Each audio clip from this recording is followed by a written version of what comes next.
আসছি ফকিরখালি। এটা ফকিরখালি কায়েতপাড়া, ফকিরখালি কেন্দ্রীয় কবরস্থান। খুব সুন্দর পরিবেশ, একদম গ্রামে চলে আসছি। খুব বেশি দূরে না ঢাকা থেকে মাত্র 10 কিলোর ভিতরে। এটা হচ্ছে আপনার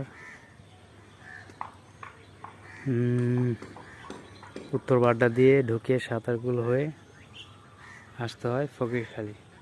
খুব সুন্দর জায়গা, গ্রাম, পুরো গ্রাম। এখানে আসলে আপনি গ্রামের যে প্রাকৃতিক ছোঁয়া সেটা পাবেন। একদম গ্রাম, খুব সুন্দর।